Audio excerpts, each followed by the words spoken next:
Promotional consideration paid for by the following.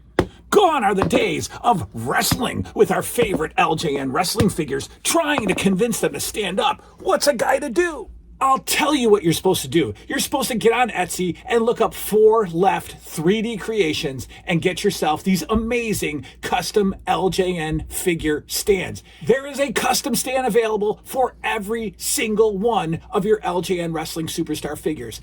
Make your display shine by grabbing these custom LJN stands from 4 Left 3D Creations today. Hello, everybody. Jason Upnewity.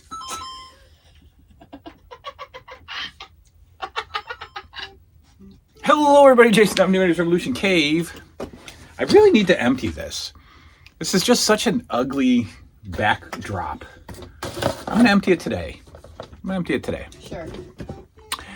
It's Tuesday. It's Wrestling with the Past, folks. Here we are. Turn that down a little bit more, please. Here we go. Wrestling with the Past. We are in April. April 6, 1985. All Star Wrestling with your co-hosts, Jesse Ventura and Jack Reynolds.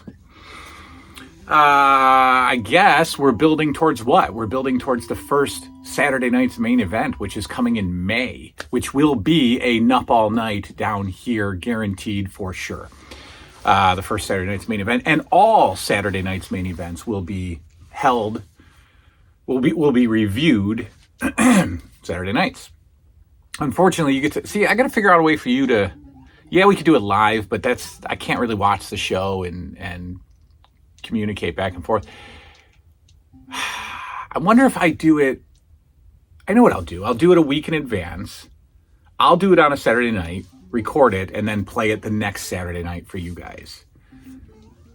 Yeah, that's what I'll do. I think that's important that you get to watch it Saturday night also. All right. We'll figure that out. First match, All Star Wrestling, quick draw. Rick McGraw, who has about, sadly, 6 more months of life before McGraw, I think, dies in either October, November, or December of 85. And it's April. So we're looking at Rick McGraw's final few months of living, which is odd. It's kind of a weird thing in your brain. But he faces Don Muraco, and we may as well flipped roles in this match. We could have had Muraco as the enhancement worker and Rick McGraw as the star, because this match is all Rick McGraw. He dominates. Mr. Fuji is not there today, and it's called out a couple of times by the announcers. In fact, they theorize that Rick McGraw is destroying Don Muraco because of Mr. Fuji's absence. So all Rick McGraw. I think this would have been, this was a great match, but it would have been such a better match if it was a house show, if it was a 12-minute match or so. Here's Reynolds with his stupid comment of the week. He says that quick draw McGraw is just as fast as the British Bulldogs, which is not true at all. Muraco is just off, it seems. The commentators continue to suggest that Muraco is just off. He's just off as McGraw dominates.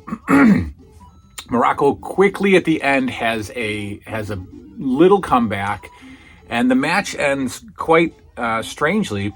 Rick McGraw is going for a double underhook suplex, right? So he's got Muraco in the double underhook position. Muraco then lifts him up, and they both fall backwards. So essentially McGraw goes over Muraco's back.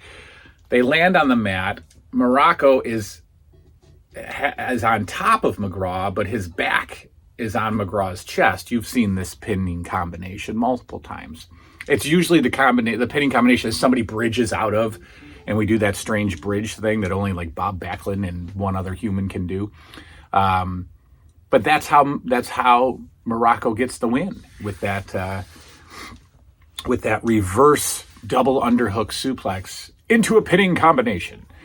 And so no tombstone, no offense from Muraco, just a quick reversal into a win. And Mr. Fuji's absence extremely felt by Don Muraco.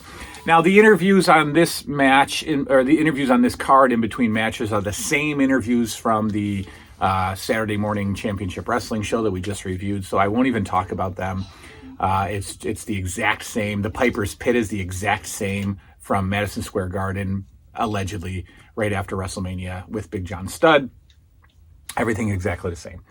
Up next, we have Tony Atlas and George Wells taking on Frank Marconi and Gino Carabello. Now, for the first time, Jack Reynolds identifies George Wells as Master G, George Wells, which he now wants to be known as Master G.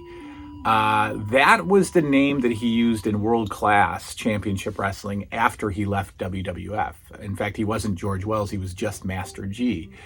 And this is the very first time I've ever heard him be referred to as Master G in the WWF. And so Jesse, during commentator, keeps calling him Master G as well. We'll see if this sticks. I don't think this sticks. He's not Master G at WrestleMania 2 when he takes on Jake, the Snake Roberts. So I don't know where this Master G thing is coming from. And I don't know if it sticks. This match is joined without intros. They're just all in the ring. Wells is awful, and Tony Atlas is awful, and you put these two together, and they're double awful. Wells just fumbles around in there with Carabello and Marconi. Jesse comments on Tony Atlas's skinny legs, which he does often. He often, Jesse Ventura being, I guess, a bodybuilder. I was never really quite impressed with the body's body, but he always mocks Tony Atlas's skinny legs. In fact, this time he says that Tony Atlas's legs could bring a lawsuit against him for non-support. And I found that to be funny. It's the first time Jesse is, cracked. It's the first time Jesse cracked like a Bobby Heenan joke. Not a good match at all because neither one of these guys are smooth. It's actually hard to watch this with all the fumbling and bumbling. And, when George Wells goes for a flying head scissors, it's always a botch. There's no reason for him to try to do a flying head scissors. They just get in there and Tony Atlas pushes people around and George Wells keeps throwing the football tackle and the shoulder block. And it's just a dud of a match. Atlas hits the big press slam on Gino Carabello and that's it. It's a bad match, but after the match, the winners are celebrating like they just won the tag team titles. They're jumping up and down in the ring, they're high-fiving, they're legit smiling and happy that they just got this TV win. And I think maybe McMahon was like, well, I'll tell you what, Atlas and Wells, you're going to be a tag team. I could see us putting the tag team titles on you guys. Rocky Johnson, we don't need him. We got George Wells. So I would say within 6 months, tag team champions. So they're probably excited about that. I don't think it happened, though. I don't. We've got Ron Hutchinson versus King Kong Bundy, still with cape. King Kong Bundy still with cape. Hutchinson is tiny compared to Bundy. Hutchinson looks to be about 5'6", 5'7", maybe, and Bundy is big. So Bundy starts off with his usual, crushing forearms as Hutchinson is either laid up against the top rope or in the corner, big crushing forearm. We've got, he throws Hutchinson to the rope, hits a huge shoulder block that Hutchinson sells very well and really just snaps himself down to the mat. It looks very impressive. Jack Reynolds again. No, Jesse, another Jack Reynolds botch. Jesse says that Bundy can bench press up near 650 pounds, Jack. And Jack Reynolds goes, "Come on, Jesse, that's not true." And he said, "Oh, you don't believe me? Like, great job, Jack Reynolds. Great job. That's not true. That's just wrestling nonsense there, Jesse." Yeah, let's see. We got Bundy just beats up Hutchinson for about 3 or 4 minutes. That's all. There's no offense. There shouldn't be any offense from Hutchinson at all. And there isn't. He's tiny compared to Bundy. And Bundy hits the avalanche and the splash for the win. Jesse says that after the avalanche, Hutchinson is going to look like an Aunt Jemima pancake. Okay, so Jesse with the humor this week. Terry Gibbs versus Ricky Steamboat is up next. This should be a good match. Gibbs is great. Gibbs is a great bad guy enhancement worker. He's probably a great bad guy mid-carder if he ever got that opportunity. I know he did in other areas. Steamboat is finally starting to get credit for the deep arm drags that we will hear about for the rest of our lives. Because all Steamboat matches, there's a lot of arm work going on. There's a lot of hip tosses, and there's a lot of, he claps his hands, quick arm drag, and Jesse likes to mention how he's really getting under his man. And so soon we're going to hear about the deep arm drags, and they're just going to be a thing that Ricky Steamboat does. Like I said, a lot of arm work. Jack Reynolds says Terry Gibbs is well over 6 feet 2.5 inches tall. Think about that. He's well over 6 feet 2.5 inches tall. So what does that mean? You could say he's well over 6 feet tall, and he could be 6'2.5" or 6'3", but you can't be well over 6 foot 2.5 inches. That doesn't make any sense. He can be, but why would you say 6 feet 2.5 inches? He's well over 6 feet 2.5 inches tall. That's like saying he's well over 229 3/4 pounds.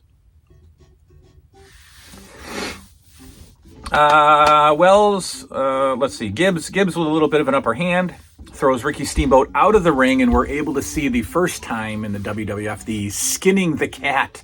Whoever came up with that terminology. It's when Steamboat goes over the top rope, holds on, and pulls himself back over as Terry Gibbs is, for some reason, showing off to the crowd with his back to Steamboat, who then can always hit a drop kick into the back. So we get to see that for the first time. Prior to that, Ricky Steamboat is tossed outside of the ring, and then Terry Gibbs gets to suplex him back in, so that's some nice offense for Gibbs. And then just a little comeback from Ricky Steamboat, and ultimately he goes to the top for the flying body press victory. What's wrong? Are you not doing well with your speed run? I died on the first Koopa. You just died on the first Koopa again. Good job. Up next we have, and I can't figure this fella out and what he's doing, and if it's just a kind of a Canadian favor thing, I don't know. But we have Goldie Rogers taking on Luke Poirier. And Luke Poirier, I don't think ever makes it to the A show, the Championship Wrestling show. He's only on the Canadian show. And this is filmed in Brantford. They do mention that regularly, Brantford, Ontario. Kind of like we don't see, what's his name? Nick DeMarco on the A show. He's only on the Canadian show, being a Canadian fella. Red Bastien was doing the interviews, being Canadian. So we got Luke Poirier. I don't even know really what to. It's really just two jobbers going at it. Poirier is really designed to be the star, but he doesn't come across as one at all. A couple of slams, couple of arm drags from Poirier. There's not really a lot to say. He's extremely boring. And Poirier keeps lifting one finger into the air for some reason. We don't know why, but every time he, picks his opponent up off the mat, he puts a finger up in the air. I don't know why. Jesse even says, why does he do that? We don't know. What's with the finger in the air, Jack? We don't know. And Jack Reynolds can only come back and say, I have no idea. Poirier has a finish that was kind of odd. He gets the fella up in the backbreaker, the torture rack, Lex Luger, right? But then he holds it for a little while, and then he goes into an airplane spin, and then he drops Goldie Rogers on the ground. Now you would just think that at that point, Poirier would pin him, but apparently Goldie Rogers is supposed to give up during the backbreaker part, and then the airplane spin is just pointless then, because as Goldie Rogers hits the mat off the airplane spin, referee rings the bell and raises the hand of Luke Poirier. So he's got 2 finishing moves in one, and does the second one after the match is already over. So I don't get that. I don't think we're going to see a lot of Luke Poirier. I don't want to see a lot of Luke Poirier. I do. You do? Mm-hmm. All right, well, we'll look him up for you. Matt Bourne and Mr. X, who I think might be Danny Davis, just because of the way he locks up. Remember when Danny Davis wrestled as Danny Davis? I remember him locking up by going way back first and then locking up. Like way back and then locking up. And that's what Mr. X does. So I think this might be Danny Davis. He's teaming with my new favorite enhancement worker, Matt Bourne. And he's taking on the English Bulldogs, folks. That's right. The Canadian ring announcer announces them as the English Bulldogs. The graphic says British Bulldogs. All throughout the match, they're referred to as the British Bulldogs, but the ring announcer calls them the English Bulldogs. Now, also, when Andre the Giant was there, they would refer to him as Andre the French Giant. Only on All Star Wrestling, he would be referred to as Andre the French Giant. I don't know why there's such a differentiation between English Bulldogs and British Bulldogs on Canadian TV. I don't know. And it's not Canadian TV. This was in Massachusetts. So Canadian broadcast, I suppose. I don't know. Dynamite and Matt Bourne to start. And I'm very much looking forward to this. Bourne and Dynamite kind of throw hands at each other a little bit. And Matt Bourne gets the upper hand, but they seem to be struggling because I think Matt Bourne wants some offense, and Dynamite doesn't necessarily want him to have some offense. And so the punches look a little off, and Dynamite's trying to block some of them. And I don't know. It doesn't look like those two are on the same page early. But everything comes back together. We get the big snap suplex from Dynamite on Mr. X before teaming in Davey Boy, who then roughs up Mr. X a little bit. So Davey comes in, and yes, he does some of the fast stuff too, but he's more of the heavy. He's more of the muscle with the power slams and the big clothesline. Dynamite also hits a clothesline. It's so incredible. It's so fast, and he sprints into the clothesline. I just love it. Quick tags from the Bulldogs, of course, but a decent amount of offense from the bad guys.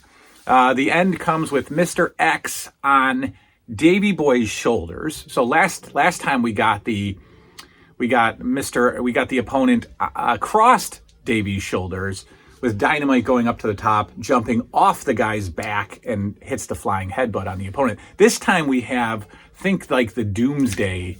What was it, the Doomsday Drop or the Doomsday Device, the Road Warriors, where Mr. X is actually straddling Davey Boy's shoulders. Dynamite goes up and hits a clothesline. Mr. X does not flip around like the Road Warriors would do, but they kind of, he's protected and he lands on his back, and it doesn't look that good actually. But it seems that the British Bulldogs are trying a whole bunch of finishing moves. To figure out, and I don't know what they settle. I don't think they settle on a finishing move, like a cohesive team finishing move. I don't think we get one from the Bulldogs. It's some kind of top rope combination or the power slam from Davey, I think. But so that's it. That's All Star Wrestling, I think. Yeah, that's it. All Star Wrestling, April 6th. Liam's leaving. He's angry at himself. See you later. Your cord is stuck in the. You're struggling, trying to make your exit, but you're angry. Mm-hmm. Your cord is stuck under the door. Yeah, did you get it? There you go. Now you can make your exit. Goodbye. Oh, you kicked the camera. All right, we'll see you. Liam just got completely crushed on his speedrun attempt, tried to angrily storm out of here, but got his headphone cord stuck in the door and couldn't get out. All right, so that's it. That's April 6th, 1985 All-Star Wrestling. We'll do a TNT next. Then we have, 2 more Saturday shows, and then we have a nice little round of house shows. We've got an MSG house show, and we've got a Philly house show. I'm looking forward to this because we get to see some things. We get to see not even the build to Saturday night's main event, because there isn't one. It's very casually announced. But what's the hot thing that's happening right now? We get to figure out what's going on with Paul Orndorff. And I unintentionally read a spoiler that I think Hogan and Orndorff fight at the Philly house show, and they shake hands afterwards. So I was really not wanting to read that. I don't know how I saw it and then kept reading, but so we're pretty soon we're going to have the live Piper's Pit. In fact, it might happen in April's MSG show. Or it might be May, I'm not sure. But we get the live Piper's Pit where basically, Piper goes off on Orndorff. We also get Orndorff firing Heenan soon. So we get to see that. I'm looking very forward to that. So there is fun stuff happening in April. Again, Saturday night's main event is huge. And a lot of debuts. Randy Savage comes in. Tito Santana wins the Intercontinental belt back from Valentine in that famous cage match in Baltimore where Valentine destroys the belt and we get the new Intercontinental belt. We get new tag team belts coming soon, and I'm looking forward to it. So let's enjoy. We'll see y'all next time. Good night now.